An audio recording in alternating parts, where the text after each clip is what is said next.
Yes, sir. Yes, sir. Man, what it do, gang?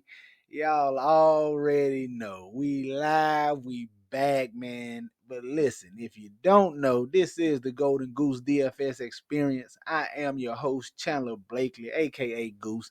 We specialize in single entry content. But listen, no matter your style of play, whether you're a 150 max or cash game player, head to head, whatever the case may be, man, this is one of the best spots you can be in if you're playing NBA DFS. Go on and hit that subscribe button. Turn your notification bell on, man. I promise one of the better decisions you can make today. Also, do me one small favor. Hit that thumbs up for your boy, man. It helps the video, helps us move on up that algorithm and helping the channel grow, man. It's greatly appreciated. I appreciate you. Thank you for tuning in. A like is all I ask on this free video, free content for y'all, all right? This is my starting five series. If this is your first time here, where I bring you five plays across the various positions and, talk about plays I'm going to be on tonight. And that's definitely going to be in my player pool, all right? So that's what we got here for y'all today with this starting five series. You know I don't like to hold you long. I know you got other videos to watch, other stuff to do. We're going to get right into it. But before we do, man, got my lineup review queued up for you. Going over my lineups from yesterday's slate. Let's talk about it, all right? Solid day yesterday for the game, man. Old double up on DK, little quadruple up on FanDuel, all right? This is my $5 single entry right here, man. We came in 450th place, put up 346 in this particular lineup. Let's get into it, man. At the top, Trae Young, just an obvious play. I told y'all yesterday you're going to want to get to that Atlanta-Washington game. You're going to want to get to that Toronto-Charlotte game. That was no real hidden jewels there. That's where you had to be, a lot of injuries and stuff, and those just were the best game environments on the slate. So got Trae Young, 32% on, gave you 68 fantasy points. Very solid for him. Came down with the shooting guard. I went to Bilal Koulibaly, man. You saw me talk about him yesterday as well. Just had a monster game from him, man. Career high in points, 27, 9 boards and 1 assist, 3 steals, a block. Just filled up the stat sheet for you. 48 fantasy points from him. David Roddy was one of my favorite players once he got moved to the starting lineup. Solid outing from him at 3,500 with 26 DK points. At the power forward, man, LeBron James let me down here. Appreciate you hitting the over on your prop bet, over 22.5 points. I told y'all I took that yesterday. He just did a lot of scoring, not much in the way of peripherals. 26 points, only 3 assists, only 6 boards. And they kind of got handled by the Cleveland Cavaliers here. He no real closing run in the game, got out of hand, so no need for him to really play in the fourth. Got him at 5% on. I had a lot of Tatum yesterday, too. I get Tatum in this particular spot. You already know. Tatum scored 30 more points than LeBron, so you can already know we would have had a much, much better finish. But 35 for him, okay. Center, Jakob Poeltl. It was so many good center plays yesterday, man. So much value opened up with Isaiah Jackson. And we saw Umbaga getting the start for Toronto. Just a lot of value on yesterday's slate. But I still thought guys like Poeltl and Nick Richards were very solid plays. And I feel like the ownership was going to drop on them. And this particular one was still high on Poeltl. But the guy that really did it for me yesterday was Nick Richards, man. Got him at super low ownership. And he absolutely crushed. I was like double the field on Nick Richards. That's what swung the slate for me yesterday. But Jakob Poeltl here, 38%, 48 fantasy points, very solid. Went back to Jalen Suggs, man, 18%. You just don't, not to be a game log watcher, but that's all you really got to look at, and a little data. It's still early in the season. The last 3-4 games, Jalen Suggs had been lighting it up, and he just continued it here, man. 17 points, 6 boards, 4 steals is what it did. He had 4 steals and 2 blocks. He just got it done on the defensive end, man. 43 fantasy points from here at 5,500, very solid. Your thumbnail, RJ Barrett, it wasn't no secret, man. All those Toronto guys out. I told you where I was going. He was going to be the guy, the point guard, get everything initiated. I thought he had triple-double upside. Didn't quite get that as far in the rebound aspect, but 52 fantasy points for him, very solid. And then everybody's favorite player. I told you yesterday on the video, Isaiah Jackson, some foul trouble hurt him here, man. Really limited his upside. He's a guy at 3,800 I thought had double-double upside in this spot, which he did. But like I said, minutes got limited, a little foul trouble. But he was still solid for us, did not kill us at 3,800. So 346 right there, 450th place right there in the $5 single entry. On the FanDuel side, came in 15th place, won 100 over here. This is the $25 single entry right here. At the top, Tyrese Maxey. Wish I had got Trae Young. The story of my night, man. I had the plays. I just didn't quite get enough of them together. Like I had plenty of Trae Young, plenty of Jason Tatum. You saw me talk about him yesterday's video, but I just didn't quite have the combination together in enough spots. All my lineups were like Maxey and Tatum, LaMelo and Tatum. I was just kind of just missing the mark. If I had more Trae Young, Tatum combinations, we probably would have had to take down. But Maxey still solid here, 14% on, 51 fantasy points, man, 32 from him. Jose Alvarado, once we got all those Pelican guys ruled out with CJ, and I felt like Zion was still limited. Knew Jose Alvarado was in line for plenty of playing time, even if he didn't start. He got to start. Very solid here, 36 fantasy points from him. Jordan Poole, obviously a chalk piece. He was the primary scorer with no Kuzma over there. 45 out of him. He was very solid. Norman Powell, man, big night scoring for us and gave us a few peripherals, man. 5 boards, a steal, 2 assists. That's filling up the stat sheet for Norman Powell. I'm going to let you know. That is filling up the stat sheet for him. 41 fantasy points, very solid. Then got to my dog, Jason Tatum. Got him at low ownership over here, 15% on. He gave you 61 fantasy points here. David Roddy got him at low ownership over here on FanDuel. I don't know why people didn't really get to him over here. I guess they wanted to go to Mbonga or whatever. 13% on, 25 fantasy points from him. Isaiah Jackson, the foul trouble once again, like I said, 27 fantasy points. Had LeBron in this one with Tatum. Thought this was a winning combination here. Like I said, LeBron let me down, though. 31 fantasy points at 5% on. And then rounding out, Nick Richards. I told you, once I noticed that Nick Richards was still not getting any ownership, he's playing big minutes, more minutes than they let him play last year. I knew he was live. Jakob Poeltl's not a stout defender. Got him at 5% on. He gave us 61 fantasy points, man. Great outing from Nick Richards over here, finishing up a solid day on FanDuel. All right. Now let's get to today's slate, man. Nice 4-gamer across both sites. No extra games for FanDuel to do anything different with. Got my starting 5 queued up for you, and let's get right into it. At the top, point guard, man. I want to look at Keontae George, 5,700. Listen, going against the San Antonio Spurs here should be a better defensive matchup. And what I like about Keontae George is the minutes solid. He's playing 30 plus.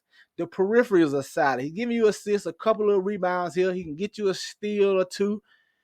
If he can just have a good night shooting, man, he's one hot night shooting away from breaking the slate.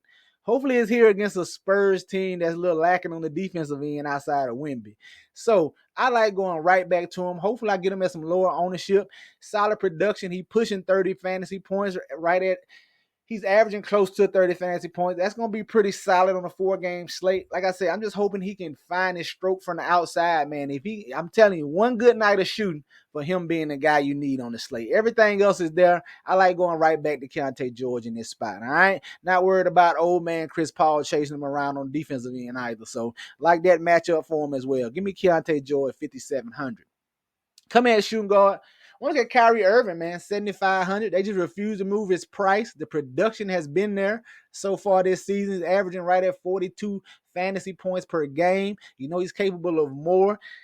I like getting to him. Like I said, it's a 4-game slate. I like the price on him. He's probably one of the better point per dollar plays when you're looking like this mid-tier when you get outside the few high price guys that are on the slate. I like getting the Kyrie Irving right here, 7,500. Should be a good game against these Houston Rockets here. Probably one of the better games on the slate. I like this game environment in general. Give me some Kyrie Irving, 7,500. At the small forward, we're going to be looking for value. And the place out, we got a couple of spots to go. You know, it's a lot of injury news. We got Marcus Smart questionable, Bane questionable. If they happen to miss, the piece I'm going to be looking at is Jalen Wells. We saw him pick up a few minutes last game out when Smart left and Bane went down. He could be in line to start here, but Memphis has a lot of interchangeable pieces. It could be Conchar. They could move LaRavia in the starting lineup. It's a lot of different ways they can go. They got a lot of bodies over there, so we're going to have to pay attention to that starting lineup. Either way, even if he doesn't start, I think he could be in line for those 25 minutes that he saw last game when these guys went down. So at 3,900, 25 minutes on a 4-game slate, I definitely take my shots at it. And like I said, if he's in the starting lineup, he's definitely going to garner some ownership. but we'll have to go to him, one of your better value pieces if he does start. But got my eye on Jalen Wells. Just got to keep the news out. Keep your eye on the news for that starting lineup. At the power forward, I'm going to look at Kevin Durant, man, 8,600.